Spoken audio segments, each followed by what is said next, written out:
nutrisinya itu tercukupi, nah dia akan rajin ngeplong nantinya ya teman-teman. Kalau untuk yang low protein itu diimbangi atau ditambah dengan kroto untuk supaya dia itu rajin ngeplong.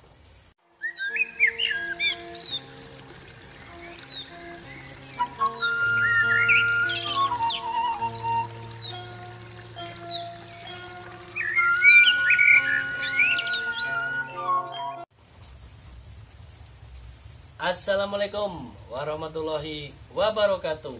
Semangat pagi. Ketemu lagi dengan channel GPS Coy, channel yang membagikan sedikit tentang pengalaman saya dalam merawat burung kicau.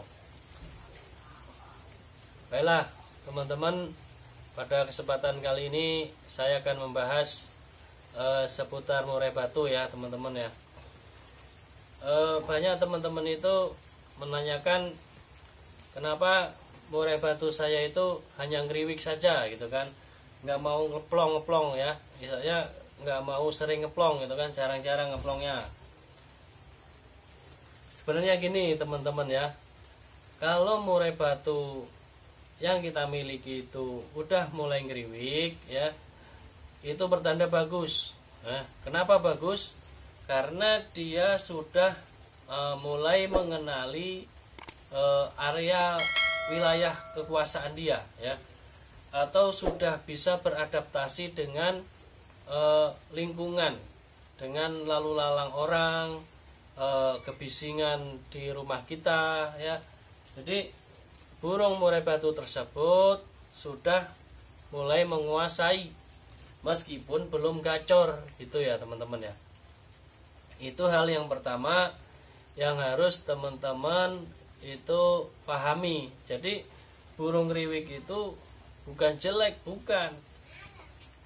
Burung tersebut baru adaptasi dengan lingkungan yang dia tinggali, seperti itu ya teman-teman ya. Biasanya gini nih, kalau burung murai batu yang sering ngeriwik itu sudah bisa dikatakan bagus, berarti settingannya untuk EF-nya itu sudah mulai ketemu ya. Berarti berapa dia mulai rajin ngeriwik, misalnya nih kita kasih 5 ya. Ini untuk yang low protein ya teman-teman ya. Kalau high protein nanti beda lagi. Jadi kalau untuk yang low protein, burung hanya ngeriwik dan udah dikasih 5 tapi kok nggak mau ngeplong. Nah, yang pertama apa yang dilakukan? Yang pertama dilakukan ditambah daripada EF-nya, ditambah 2. Jadi menjadi 7 pagi dan 7 sore gitu ya teman-teman. Terus rajin-rajinlah tiap hari diembun. Jadi kenapa diembun? Biar dia itu mengetahui suasana di luar ya, di luar rumah atau di luar ruangan. Jadi enggak hanya melulu lingkungan di dalam rumah saja ya. Ketika dia sudah adaptasi di dalam rumah dan di luar rumah dan kebutuhan nutrisinya itu tercukupi, nah dia akan rajin ngeplong nantinya ya teman-teman. Kalau untuk yang low protein itu diimbangi atau ditambah dengan kroto untuk supaya dia itu rajin ngeplong. Bisa juga sesekali kita kasih ulet kandang. Kenapa ulet kandang nggak ulet Hongkong? Nah, kalau ulet Hongkong itu sifatnya panas spontan ya. Kalau nggak kuat biasanya bulunya akan ambrol. Kalau ulet kandang meskipun dia panas tapi soft ya, soft. Jadi aman, insya Allah aman.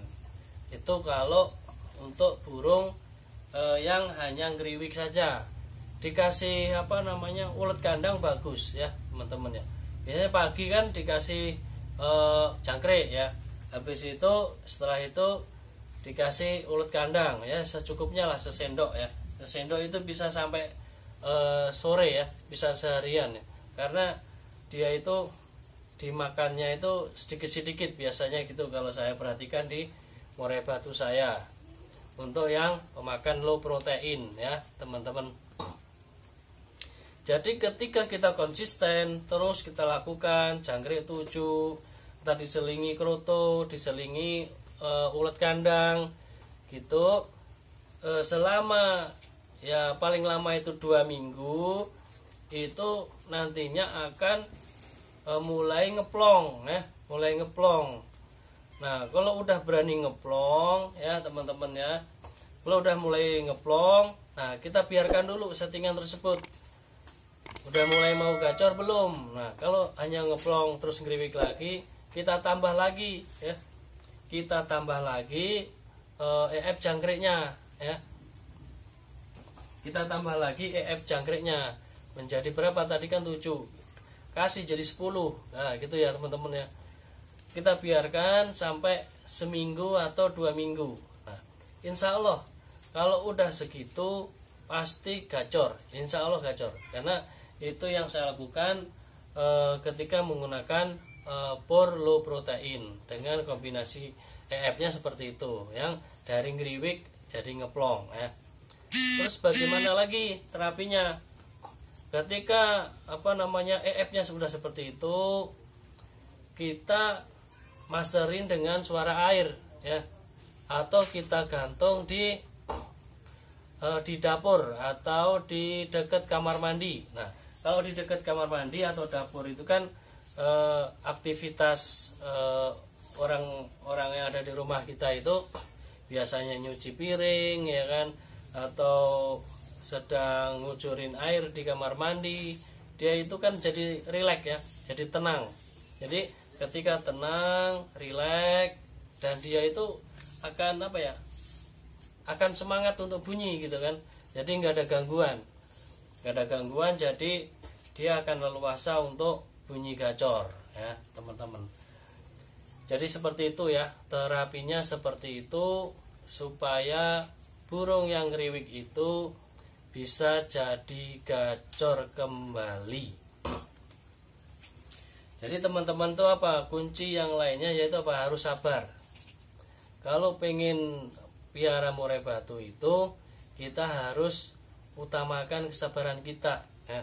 Kalau kita nggak sabar ya hasilnya kurang bagus ya, nanti dijual ya, belum ini bunyi, nggak bunyi padahal udah miara 3 bulan, jual lagi ya, mulai bahan lagi. Kalau punya uang banyak ya beli yang gacor sekalian gitu ya teman-teman.